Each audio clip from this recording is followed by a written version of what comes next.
창세기 16번째 강해 설교 믿음으로 다시금 약속을 붙잡는 아브라함이라는 제목으로 오늘 함께 설교 말씀 나눴으면 좋겠습니다. 지난주 가나안 땅에 기근이 들었으므로 아브라함이 애굽에 잠시 거류하려고 그리로 내려가는 것을 볼 수 있었습니다. 애굽에 가까이 이르렀을 때 아브라함이 아내 사라에게 이야기합니다. 내가 알기에 그대는 아리따운 여인이라 애굽 사람이 그대를 볼 때 이르기를 이는 그의 아내라 하여 나는 죽이고 그대는 살리니 원하건대 그대는 나의 누이라 하라. 그러면 내가 그대로 말미암아 안전하고 내 목숨이 그대로 말미암아 보존되리라. 아브라함의 계획대로 사레가 순종하기로 하고 애굽에 이르렀을 때 애굽 사람들이 그 여인의 심히 아리따움을 보았고 바로의 고관들도 보고 바로 앞에서 칭찬함으로 그 여인을 바로의 궁으로 이끌어 들이는 것을 보게 됩니다. 아브라함은 아내인 사레를 내 누이라고 이야기해서 조금 편안하게 애굽에서 생활하고 콩고물이라도 조금 얻어볼 생각이었으나 바로가 사레를 바로의 궁으로 이끌어들이는 생각지도 못한 손댈 수 없을 만큼 일이 점점 커지는 것을 볼 수 있었습니다. 자신이 애굽에서 조금 편안하게 지내고자 아내를 방패막이 삼아 아내 뒤에 숨기는 했지만 아내를 빼앗길 것에 대해서는 전혀 생각해 본 적이 없었는데 지금 자신이 생각한 것보다 훨씬 더 크게 일이 번진 것이죠. 어찌하지도 못하고 아무런 손을 쓸 수 없는 상황 속에서 여호와께서 아브라함의 아내 사레의 일로 바로와 그 집에 큰 재앙을 내리십니다. 하나님께서 약속을 맺은 약속의 대상자인 아브라함도 까맣게 잊고 있었던 그 약속을 하나님은 절대로 잊지 않으시고 절체절명의 위급한 순간에 하나님께서 개입하시는 것이죠. 하나님이 아브라함을 불러 약속을 맺으실 때에 그 약속은 아브라함에게만 주신 것이 아니라 아브라함과 한 몸이며 언약의 동반자인 사레에게도 함께 약속을 주셨습니다. 내가 너로 큰 민족을 이루고 내 이름을 창대하게 하리니 너는 복이 될지라. 모든 족속이 너로 말미암아 복을 얻을 것이라는 복과 자손에 대한 약속은 아브라함뿐만 아니라 아내인 사라 또한 함께 받은 약속이라는 것이죠. 자신의 눈앞에 펼쳐진 위험과 두려움 앞에서 아브라함은 하나님의 약속을 다 잊어버리고 자신이 이전에 살아왔던 삶의 방식대로 애굽에서 계속해서 살아갈 궁리를 하지만 하나님께서는 언약의 당사자인 아브라함뿐만 아니라 사레까지 기억하사 바로에게 나타나시어 바로의 집에 큰 재앙을 내리십니다.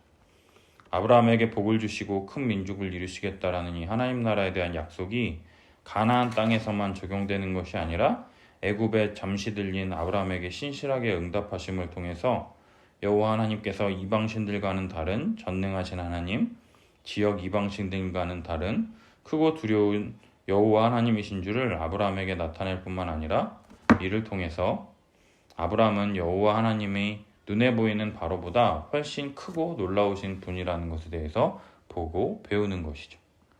바로는 크고 두려우신 하나님 때문에 아브라함에게 보복조차 하지 못하고 아브라함과 사레 그리고 모든 소유를 돌려보내는 것을 지난주에 우리가 살펴볼 수 있었습니다. 그렇다면 오늘 13장 통해서 어떤 은혜를 주시는지 함께 살펴봤으면 좋겠어요. 1절 보면 아브라함이 애굽에서 그와 그의 아내와 모든 소유와 롯과 함께 네겝으로 올라가니 아브라함에게 가축과 은과 금이 풍부하였더라 이렇게 기록하고 있다라는 것이죠. 기근으로 인해서 애굽으로 잠시 피신했는데 먹을 것이라도 좀 얻어볼까 생각하고 애굽으로 내려왔는데 그동안 그곳에서 아브라함이 했었던 것이 무엇이냐? 자신이 그동안 살아왔던 삶의 방식이 거짓말하는 것이었다는 거예요. 아내를 누이라 칭함을 통해서 조그만 눈앞 이득을 취하려 할 생각이었는데 이방지역 여호와 하나님께서 애굽 지역에서는 영향을 미칠 수 없다 생각해서 하나님의 약속도 새까맣게 잊어버리고 자신의 생각과 계획만 의지함을 통해서 자신이 생각지도 못했던 아내를 바로에게 빼앗길 위험에 처했는데 애굽 지역에서 하나님의 은혜와 도우심이 아니었다면 아내도 잃고 모든 것을 다 잃어버리고 죽었을지도 모르는데 이러한 은과 금과 가축을 보면서 아브라함이 과연 무슨 생각을 했을까요? 나의 실수로 인해서 나의 실수에도 불구하고 하나님께서 은혜를 베푸셔서 부를 축적하기는 했지만 한편으로는 부자가 돼서 좋기도 하겠지만 한편으로는 괜시리 깨림직한 애증의 관계가 그 음과 금과 가축들을 보면 생각이 나지 않을까 생각됩니다. 그러나 성도들은 이러한 생각 없이 아브라함이 기근을 피해서 애굽에 다녀왔는데 가축과 은과 금을 많이 얻었으니 이게 웬 떡이냐 하면서 나도 저랬으면 좋겠다 하면서 잘못 오해를 하곤 한다라는 것이죠. 하나님의 약속을 저버리고 아내를 빼앗길 뻔했음에도 가축과 은과 금을 많이 얻었으니 부러워하는 것이죠. 그러나 이것은 부러워할 것이 아니라 믿음이 연약한 초신자와 같은 아브라함에게 그가 복된 하나님 나라의 약속을 받은 자라는 것을 깨달을 수 있도록 하나님께서 그의 수준과 눈높이에 맞는 방식으로 눈으로 볼 수 있고 느낄 수 있도록 부요함을 허락해 주셨기 때문이다라는 거예요. 눈에 보이지 않는 약속으로 주어진 내가 너로 큰 민족을 이루고 내 이름을 창대하게 하리니 너는 복이 될지라, 이러한 눈에 보이지 않는 커다란 약속이 눈에 보이는 큰 재산과 물질, 그러나 그 재산이 어떻게 얻은 재산이냐는 거예요. 자신의 불신과 연약함으로부터 하나님께서 신실하게 약속을 지켜주심을 통해서 바로의 위협으로부터 벗어났을 뿐만 아니라 오히려 재산까지 얻어서 애굽으로부터 나온 이 실질적인 이 경험을 통해서 자신의 실수에도 불구하고 신실하신 이 하나님을 경험함을 통해서 이렇게 눈에 보이는 재물도 얻었는데, 그렇다면 눈에 보이지 않지만 상상할 수 없을 정도로 커다란 이 하나님 나라의 복과 은혜를 얻을 것이라는 이 약속을 믿음의 눈으로 차츰차츰 바라볼 수 있도록 부요함이라는 작은 은혜를 아브라함에게 허락해 주신다라는 것이죠. 이를 통해서 아브라함이 믿음을 차츰차츰 자라기 시작했다라는 것을 우리는 알 수가 있다라는 거예요. 3절, 그가 네게부에서 길을 떠나 베델에 이르며 베델과 아이 사이 곧 전에 장막 쳤던 곳에 이르니 그가 처음으로 제단을 쌓은 곳이라. 그가 거기서 여호와의 이름을 불렀더라. 아브라함이 베델과 아이 사이에 장막을 치고 처음 여호와 하나님께 단을 쌓고 여호와의 이름을 불렀던 그곳에 다시금 도착한다라는 거죠. 다시 애굽에 내려갔다가 약속의 땅인 가나안 땅에 돌아왔고 하나님의 약속을 믿고 믿음의 첫걸음을 내딛었던 그 출발지에 다시금 서서 하나님의 약속을 다시 믿음으로 새로운 출발을 한다라는 거예요.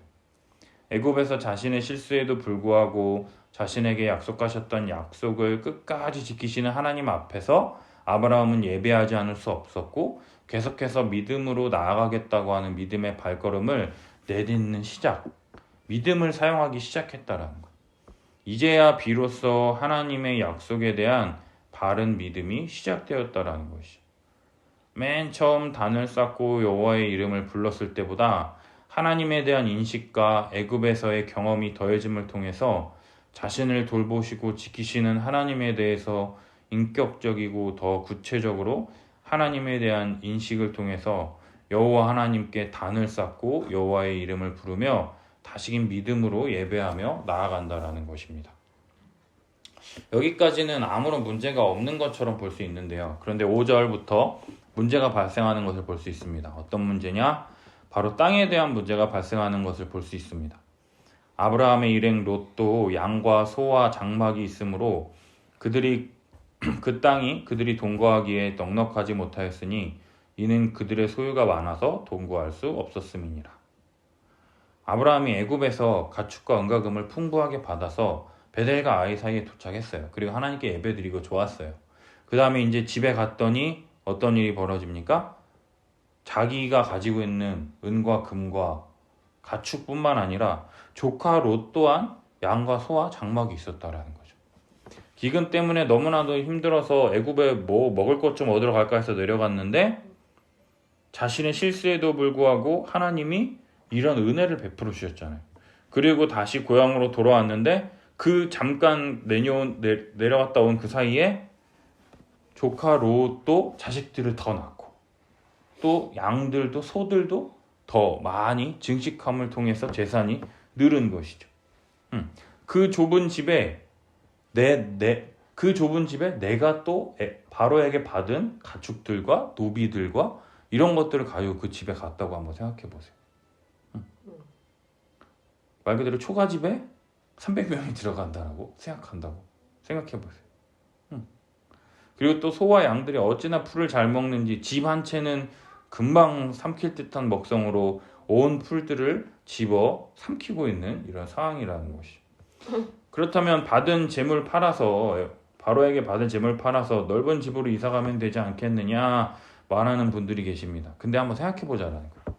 어디서 듣도 보도 못한 사람이 갑자기 애굽에 다녀오더니 갑자기 많은 재산을 가지고 돌아왔다. 한번 생각해 보십시오.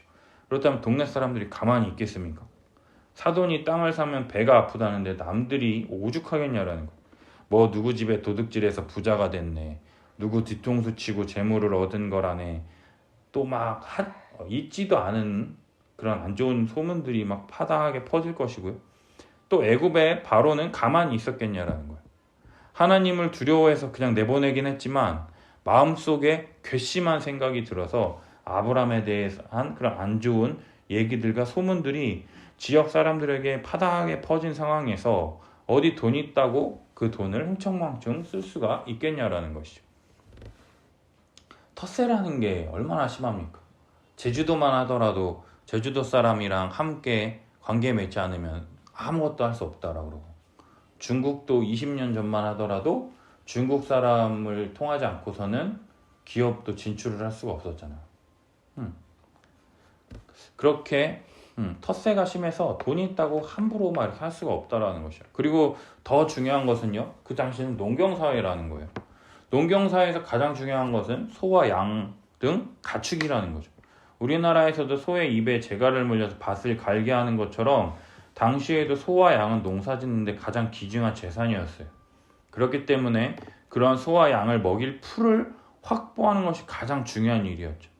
그런데 하란으로부터 온 아브라함이 조그만 땅을 얻어서 빌부터 살고 있는데 거기에 조카 롯에 소와 양까지 많아져서 먹일 풀이 부족한 상황이 되었다라는 것이.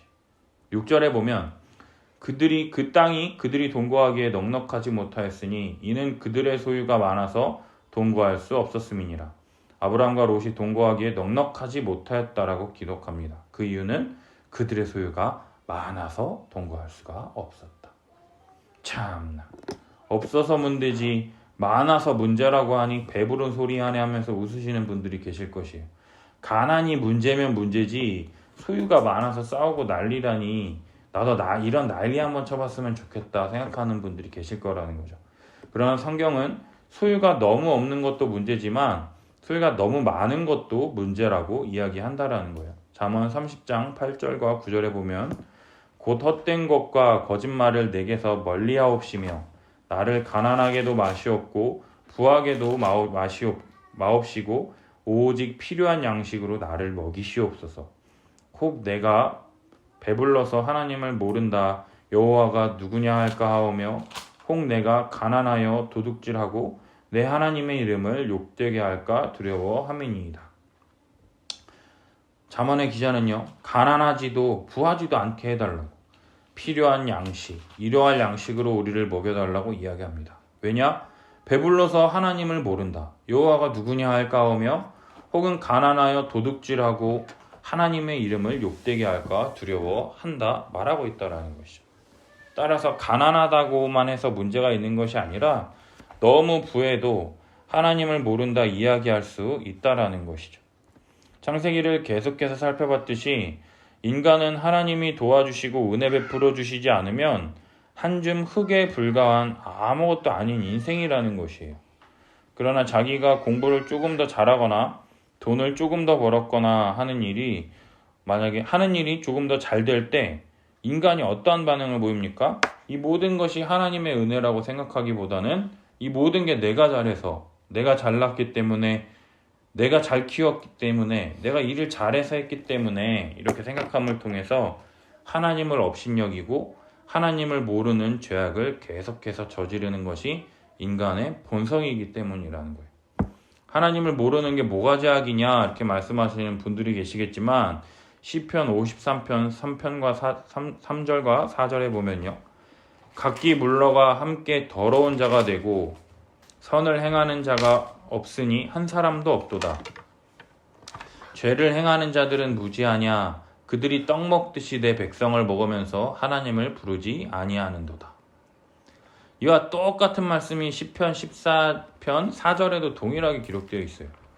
무지해서 죄악을 행하는 것이나 죄악을 저지르는 것이 무지한 것이라는 것을 알든지 모르든지 하나님의 입장에서는요, 하나님의 이름을 부르지 않는 것이 무지이며 하나님이 없다 말하며 하나님께 영광 돌리지 않고 자기 마음대로 사는 것이 죄악이라는 것이에요. 돈이 많건 자기가 하는 일이 잘 되든 애를 잘 키우든 서울대를 가든 외국 유명 대학을 가든 뭐를 하든지 하나님을 생각하며 하나님의 영광을 위하여 모든 일을 해야 하는데 그렇게 하지 않는 것이 죄라고 성경은 단언하고 있다라는 거예요. 뿐만 아니라 성경은 오히려 부하려 하는 자들을 향해서 권고와 권면을 더 많이 하는 것을 볼 수 있는데요. 디모데전서 6장 9절과 10절 보면은요. 부하려 하는 자들은 시험과 올무와 여러 가지 어리석고 해로운 욕심에 떨어지나니 곧 사람으로 파멸과 멸망에 빠지게 하는 것이라. 돈을 사랑함이 일만하게 뿌리가 되나니 이것을 탐내는 자들은 미혹을 받아 믿음에서 떠나 많은 근심으로 자기를 찔렀도다. 따라서 부하려고 애쓰는 것보다 자족하려는 것, 내게 이 모든 것을 허락하신 하나님께 감사하는 자세가 신자에게 더욱 필요한 자세라는 것을 우리가 알 수 있다는 거죠. 다시 본문으로 돌아와서 그들이 동거하기에 넉넉하지 못하다고 기록하고 있으니 뭐가 문제입니까? 7절을 보면요. 땅이 좁아서 아브라함의 목자와 롯의 목자가 서로 다투고 싸울 뿐만 아니라 또 가나안 사람과 브리스 사람도 그 땅에 거주했다고 기록하고 있다는 거예요. 그 좁은 땅덩어리에 그 땅에 살고 있는 정착민인 이 가나안 사람들과 유목민인 브리스 사람들까지 있어서 안 그래도 그들에게 필요한 물과 풀이 턱없이 부족한 상황인데 엎친 데 덮친 격이라는 거죠. 따라서 그때 아브라함이 롯에게 한 가지 멋진 제안을 한다라는 거예요. 8절. 우리는 한 친족이라.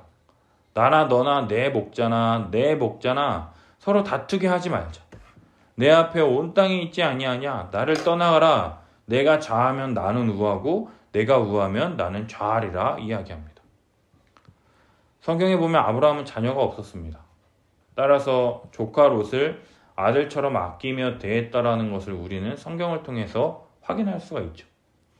아브라함이 아들처럼 조카 롯을 대한 것까지는 이해가 되잖아요. 그런데 장유유서 내가 좌하고 너는 우하거라 이렇게 말해도 될 텐데 어른인 아브라함이 왜 조카 롯에게 나를 떠나거라 내가 좌하면 나는 우하고 내가 우하면 나는 좌하리라 라고 하면서 선택권을 지금 양보하고 있다는 것이죠.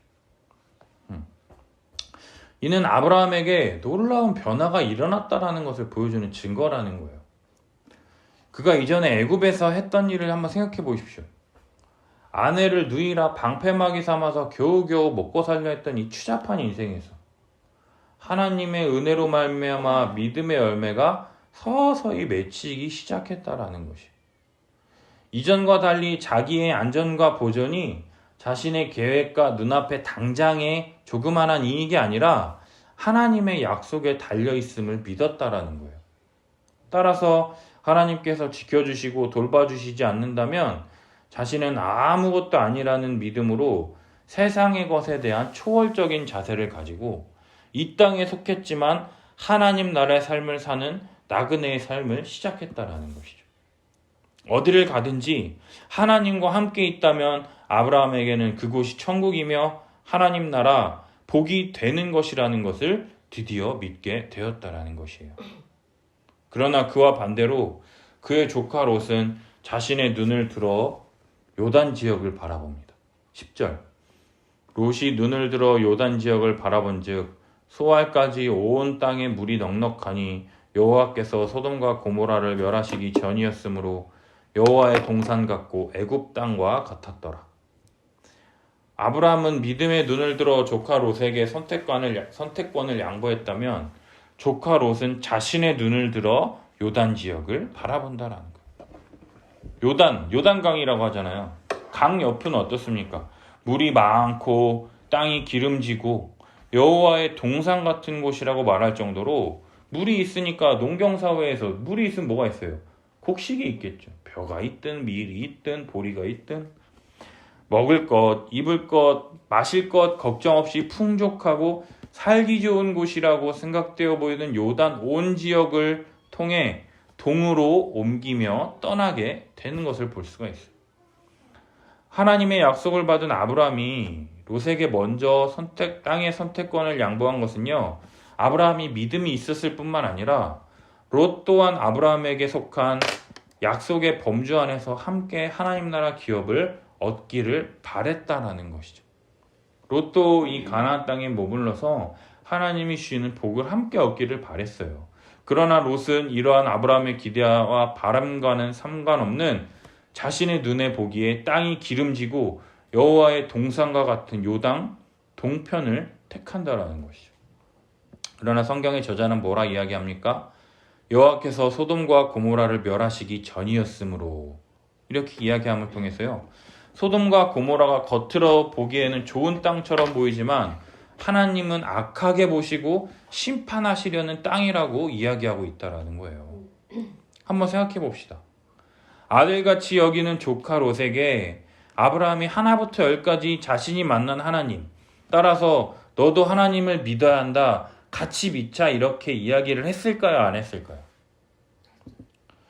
지민이만 하더라도 할아버지 화장실에 갇혀서 119 불렀다라는 말을 여기 와서도 3번씩이나 이야기하는데, 아브라함이 그럼 롯의 귀에 못이 박히도록 하나님에 대해서, 자신이 만났던 하나님, 애굽에서 있었던 나에게 은혜 베푸신 그 하나님에 대해서 이야기하고 또 이야기하고, 나는 이 하나님을 섬기기로 했으니 너는 잘 결정하길 바란다 했던 말 또 하고 했던 말 또 하고 제단을 쌓고 예배드리는 이 아브라함을 보면서 롯은 과연 무엇을 보고 배웠을 것이냐라는 거예요.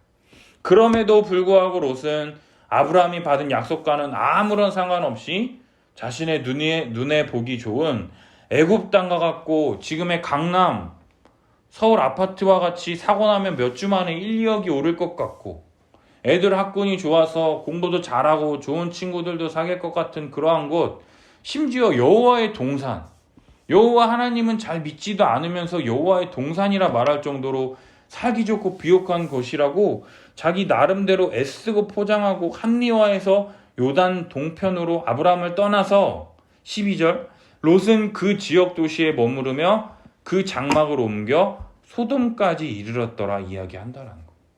소돔이 어떤 곳이냐? 여호와 앞에 악하며 큰 죄인이었다라고 선언하고 있다라는 거예요. 롯은 신자로서 가서는 안 되는 더럽고 악한 도시인 소돔에 정착하는 것을 통해서요, 인간의 본성이 자연스럽게 무엇을 추구하는지를 알 수가 있다라는 거예요. 영적인 눈이 가리워져서 하나님을 바라보지 못하는 자들은요, 자신의 눈에 보기 좋은 것, 여호와 하나님 보시기에 악하며 죄악된 곳을 선택하며 나아가는 것을 볼 수가 있다라는 거예요. 그러나 믿음의 눈으로, 하나님의 눈으로 바라보는 자들은 하나님이 원하시는 믿음의 길을 기도하며 나아가는 것을 살펴볼 수가 있다라는 것이죠. 한편으로 아브라함은 조카 롯이 떠나고 난 후에 마음이 참 헛헛했을 것 같아요. 자식같이 여기던 조카 롯이 떠났으니 그 마음이 참으로 헛헛한 것이죠. 우리나라도 자녀들이 장성의 부모 곁을 떠난 시기에 중년 주부들이 느끼는 허전한 심리를 빈 둥지 증후군이라고 한다고 합니다. 자녀들이 있다가 떠나고 나니까 갑자기 허해지는. 이처럼 아브라함 또한 이 허전함과 헛헛함을 느꼈을 거예요. 그런 상황 속에서 여호와 하나님께서 아브라함에게 나타나셔서 말씀하십니다. 14절. 너는 눈을 들어 너 있는 곳에서 북쪽과 남쪽 그리고 동쪽과 서쪽을 바라보라. 보이는 땅을 내가 너와 내 자손에게 주리니 영원히 이르리라. 내가 내 자손이 땅에 티끌 같게 하리니 사람의 땅의 티끌을 능히 셀 수 있을진데 내 자손도 세리라. 너는 일어나 그 땅을 종과 횡으로 두루다녀 보라. 내가 그것을 내게 주리라 말씀하신다라는 것이. 하나님은 자칫 마음이 헛헛할 수 있고 자신이 호의를 베풀었음에도 불구하고 자신의 눈에 보기 좋을 대로 선택하며 떠나간 롯에 대해서 서운한 마음이 들었을 수 있습니다. 그럴 때 여호와 하나님께서 아브라함에게 찾아오셔서 위로와 격려의 말씀을 해주고 계신다라는 거예요. 롯은 자신의 눈에 보기 좋을 대로 요단 지역 온 땅을 선택했다면요, 아브라함에게 하나님께서 뭐라고 말씀하시느냐? 눈을 들어 너 있는 곳에서 북쪽과 남쪽, 동쪽과 서쪽을 바라보라고 말씀하신다라는 거예요. 그리고 그 땅을 그와 자손에게 영원히 주신다고 약속하셨습니다. 이 약속은 훗날 거대한 하나님 나라에 대한 약속인 거예요. 그리고 이 약속은 실제로 이스라엘 역사 가운데 성취된 것을 우리는 알 수가 있습니다. 그리고 좀 더 자세하고 상세하게 그의 자손을 땅의 티끌처럼 많게 하겠다라고 약속하시는 것을 볼 수 있죠. 그리고 17절 너는 일어나 그 땅을 종과 횡으로 두루다녀 보라 내가 그것을 내게 주리라 말씀하시는 것을 볼 수 있어요. 하나님께서 동서남북으로 바라보라 말씀해 주셨을 뿐만 아니라 두루 다녀보라. 아브라함이 동서남북 밟고 다니며 누비는 모든 땅을 그에게 주시겠다고 분명히 약속해 주시는 것을 볼 수가 있다라는 것이죠. 이전에는 내가 내게 보여줄 땅으로 가라. 뭔가 막연하고 눈에 잡히지 않는 것에서 하나님께서 애굽에서 지켜주심을 통해서 믿음이 조금 생긴 아브라함에게 동서남북을 바라보라 말씀해 주시고 동서남북을 두루 밟아 다녀보라.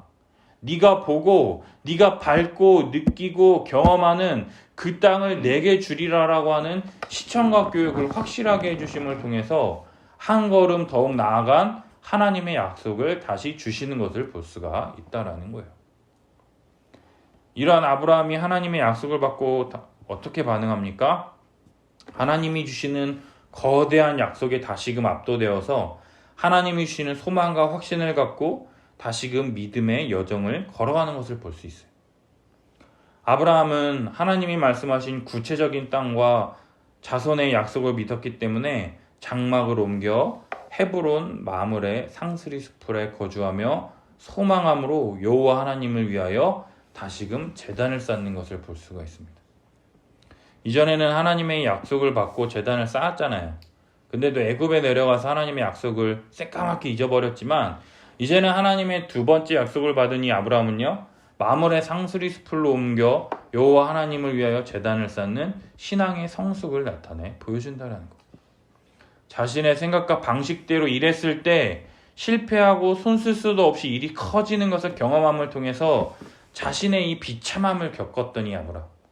그러나 하나님을 의지할 때 그것이 자신에게 최고의 장소인 것을 알기에 마므레 상수리 숲을, 이 지역이 어디냐면요, 해발 700에서 800m의 고산지대라는 거예요. 우리나라로 따지면 대관령 산지 지역이라고 볼 수 있을 것 같아요. 물과 풀이 어디에 많습니까? 평야 지역, 땅, 물 가까운 쪽에 있잖아요. 근데 그쪽에는 이미 사람들이 꽉 차 있을 거 아니에요.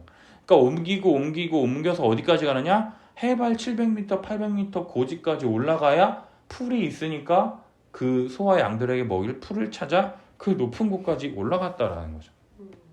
양과 소와 가축들에게 물과 풀을 먹이려면 산지보다는 평야 지역, 물이 많고 풀이 많은 지역을 찾아야 되는데 마므레 상수리 숲풀은요, 물이 많겠습니까? 물 뜨러 한 두세 시간 내려갔다 다시 두세 시간 올라와야 되고, 풀은요 산에 있는데 뭐 많겠어요?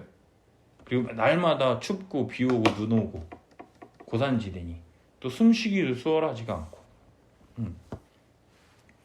그게 과연 좋은 지역이겠냐라는 거예요. 그러나 아브라함은요, 여호와 하나님께서 자신에게 약속하신 그 약속을 믿고 기꺼이 그것으로 옮겨 제단을 쌓고 여호와 하나님을 예배하는 아브라함의 믿음의 성숙을 볼 수 있다라는 거예요. 사랑하는 여러분, 롯의 선택과 아브라함의 믿음의 선택은 신자인 우리들에게 동일한 교훈을 주는 것을 볼 수 있어요. 하나님 나라의 약속과 이 세상의 현실 사이에서 우리는 무엇을 붙잡고 살아가고 계시냐라는 것이죠. 정말로 하나님 나라 예수 그리스도께서 은혜를 베풀어 주셔서 힘들고 어려운 세상 주님이 베푸신 이 십자가의 은혜로 말미암아 지금도 말로 다 할 수 없는 은혜를 받은 자로 믿음으로 살아가고 계십니까? 아니면 내 눈에 보기에 좋은 대로 사람들이 좋다고 하는 곳에 다 몰려가서 거기 살려고 하나, 여호와 하나님 보시기에 악하고 더러운 곳에 가서 나도 모르는 사이에 죄악에 물들어 믿음을 잃어버리며 살아가고 계십니까? 예수님께서 제자들을 부르실 때요, 제자 중 한 사람이 아버지의 장사를 지내고 따르겠다라고 하는 이 제자를 향해서 예수님이 뭐라고 말씀하시느냐? 죽은 자들로 하여금 장사를 치르게 하고 너는 하나님 나라를 전파하라고 하시는, 어찌 보면 동방예의지국인 우리나라에 부모 장례도 치르게 못하게 하는 버릇없고 싸가지 없는 자식으로 만드는 것처럼 보이지만, 예수님의 부르심에는요, 모든 것을 다 버려두고 따라야 한다라는 것, 예수님의 부르심을 최후 우선순위에 두어야 한다라는 것을 말씀하고 계시다라는 거죠. 따라서 가족을 포함한 모든 인간관계, 심지어 자신의 생명뿐만 아니라 자신이 가지고 있는 모든 재산보다 하나님 나라 백성으로 우리를 부르시는 그 부르심에 더 가치를 두어야 따를 수 있다고 말씀하고 계시다라는 거예요. 따라서 이러한 예수님의 부르심에 순종하는 자들은 현세에 있어 집과 형제와 자매와 어머니와 자식과 전토를 100배나 받되 박해를 겸하여 받고 내세의 영생을 받지 못할 자가 없다고 말씀하신다라는 거죠. 영생은 당연합니다.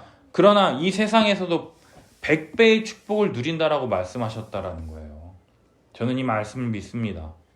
모든 것 다 버려두고 오직 하나님 나라 복음을 전할 때 형제, 자매, 어머니, 자식을 100배나 받게 될 텐데 박해를 겸하여 받는다라는 거. 하나님의 나라를 전할 때 하나님 나라의 복음과 비밀을 알지 못하는 자들에게는 그것이 전혀 멋지거나 좋아 보이지 않거나 한번 해볼까가 아닌 귀찮은 것, 하기 싫은 것, 바보 같은 것처럼 보인다라는 것이죠. 그러나 이러한 약속을 믿는 자들에게는 오직 예수 그리스도를 통하여 우리들에게 주어진 이 교회, 한 몸, 한 지체, 한 가족된 성도들과 함께 누리는 복과 은혜를 꿈꾸며 계속해서 예수 그리스도를 믿음으로 한 몸 하나 되어 자라가는 교회를 꿈꾼다라는 것입니다. 우리 함께하는 교회는 계속해서 이러한 꿈을 꾸기를 원합니다. 지난주 동생과 처제를 통해서 이 속상했었던 이 마음, 그러나 아브라함을 통해서 아들같이 여기던 조카 롯이 아브라함의 말도 듣지 않고 자기 눈에 보기 좋을 대로 휑하고 떠나는 것을 통해서 믿음의 조상 아브라함도 이렇게 힘들고 아플 때 하나님이 찾아오셔서 위로해 주시고 격려해 주시고 다시금 약속을 주셨던 것처럼 예수 그리스도로 말미암아 우리에게 주어진 하나님 나라의 복음, 예수 십자가 복음, 이것을 붙드는 것밖에 우리에게 길이 없구나, 다른 방법이 없구나 하는 것을 다시금 깨닫게 됩니다.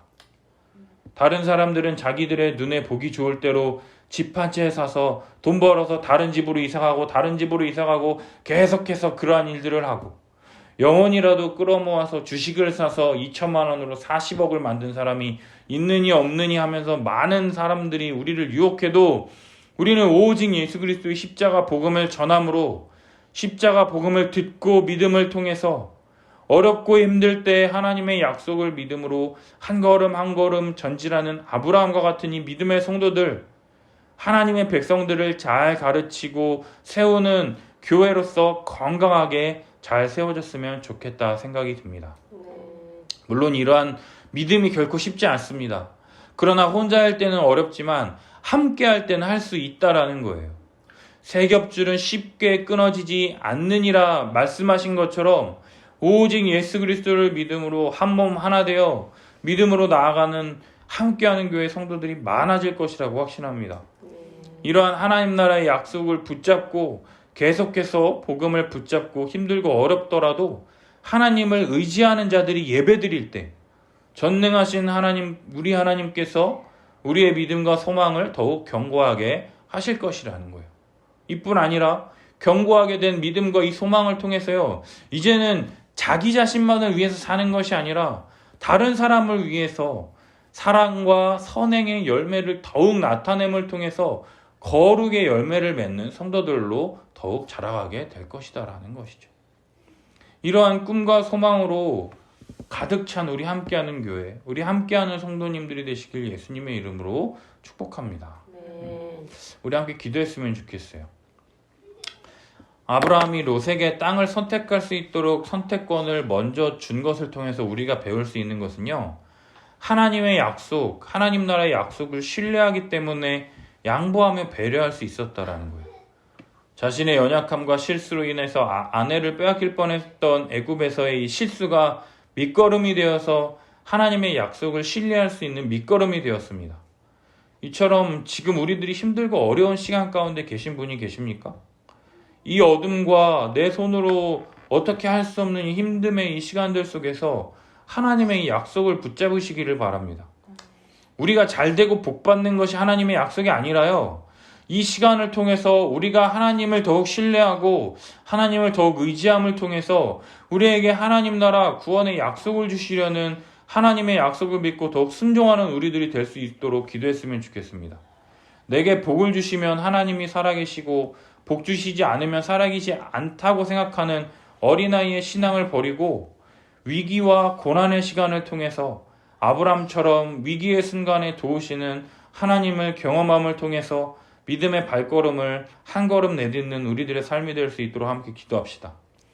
따라서 이러한 믿는 신자들은요, 눈에 보기 좋을 것을 선택하는 것이 아니라 하나님이 내게 주신 약속을 따라서 믿음의 발걸음을 내딛는 자라는 것이에요. 하나님께서 우리에게 주시는 약속은요, 그 어떤 것보다 우리의 죄의 문제를 해결하신다라는 것이에요. 우리가 아무리 헌금 많이 하고 교회를 많이 짓고 전도 많이 하고 새벽 기도를 빠지지 않고 다닌다 할지라도 다 부질없다라는 거예요. 오직 예수 그리스도를 믿는 것 외에는 아무런 도움이 되지 않습니다. 하나님이 원하시는 것은 오직 예수 그리스도를 온전히 믿음으로 하나님을 예배하며 경배드리기를 원하신다라는 거예요. 그러할 때 우리들이 그토록 바라는 하나님이 함께 하심을 통해서 어디를 가든지 그곳이 천국이 되는 경험을 하게 되는 것이라는 거예요. 그것이 대관령 산지든 아프리카든 어디든 그것이 천국이라는 것이죠. 사랑하는 여러분, 예수 그리스도를 더욱 붙잡읍시다. 예수 그리스도의 십자가 복음만으로 예수님께 나아가는 우리가 될 수 있도록 함께 기도합시다. 하나님은 우리가 믿음으로 반응할 때요, 눈을 들어 동서남북을 바라보라, 두루 다녀보아라, 내가 밟는 땅을 내게 주리라 말씀하신다라는 거예요. 믿음으로 발걸음을 내디딜 때요, 더욱 눈에 선명하게 보이고 발에 밟히는 하나님을 경험하게 될 수 있게 될 것입니다. 사랑하는 여러분, 믿음을 사용해서 믿음의 발걸음을 한번 내디딥시다. 그 걸음이 고되고 힘들다 할지라도 혼자서 걸어가면 힘들고 어렵겠지만 예수 그리스도를 믿음으로 형제자매 한 몸 한 지체된 교회 지체들과 함께라면 어렵지가 않다라는 거예요. 혼자서는 감당할 수 없으나 세 겹줄은 쉽게 끊어지지 않습니다. 우리 함께하는 교회와 이 설교를 듣는 모든 성도들이 믿음을 통해 성도된 자들을 더욱 사랑하며 배려하며 섬김을 통해서 온전한 하나님 나라의 현시인 교회를 맛보고 즐거워할 수 있도록 우리 하나님께 은혜를 구하며 함께하는 교회에 하나님께서 부르신 자들을 불러 모아 주셔서 함께 믿음 생활하며 한 몸 되어 서로를 위하여 자기 자신을 내어줄 수 있는 공동체가 될 수 있도록 은혜 달라고 함께 이 시간 기도하며 나아갔으면 좋겠습니다. 기도하겠습니다. 주여